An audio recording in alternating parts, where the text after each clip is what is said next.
sitting on the left-hand shoulder of Daniel Ricciardo in a bid to beat our teammate in Q3 after our Q2 good lap has been a little behind Esteban Ocon at the British Grand Prix. We're heading through the final part of club and we've got a good exit on both laps. The two laps trade time in tyre scrub as they try to find the optimum line through turn 1 and turn 2. Into turn 3, there's not too much difference between the two laps, but it's into turn 4 where the great lap starts to win out.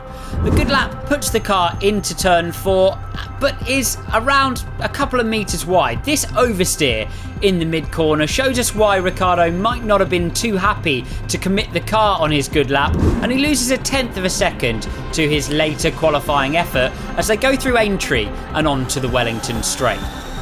On his great lap, Ricciardo leaves the car absolutely as it was, but on his good, he makes a mid-corner diff change, perhaps in response to the oversteer he just suffered.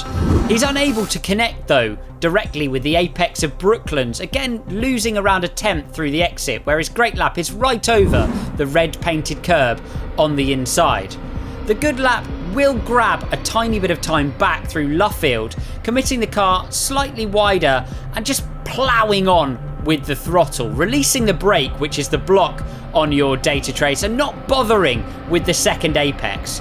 This is a bit of a short-term solution though for Ricciardo. He gains a half a tenth back directly on the apex of Luffield, but will then lose it as we head through Woodcote and down towards Copse, turn 9. There's a big track limits challenge in Copse, one to watch out for this weekend.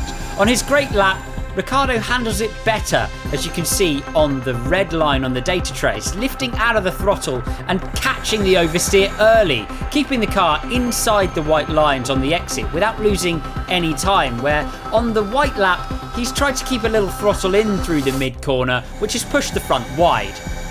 Now, the Maggots-Beckett section of Silverstone, so famous, so incredible to drive. On his great lap, Ricciardo goes in a little faster to Beckett's and puts himself closer to the Beckett's trap, this muddy section on the outside of the corner. You can see where drivers have been making mistakes all weekend long. You have to dance with the track limits in this understeering section of circuit.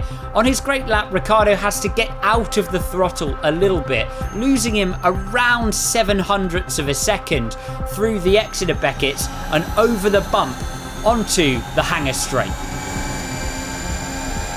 Carbon copies through Stowe will yield exactly the same lap time on good and great laps. He'll dance with the curb on both. In the Vale though, there's a big difference. On his great lap, Ricciardo is very brave with the FIA curb on the apex of Vale and carries a decent amount more speed through the apex. This puts him a little wider through the exit of Vale and tighter, of course, for the first part of Club. Loses him about 300ths through the mid-corner of Club, but it works out as a better compromise overall as he presses on with the throttle and presses on with his qualifying performance. He's absolutely flat through the exit of Club and flat out on his way to 8th position in qualifying, 3/10ths faster than he managed in qualifying 2 and 2/10ths clear of his teammate for the 2020 British Grand Prix.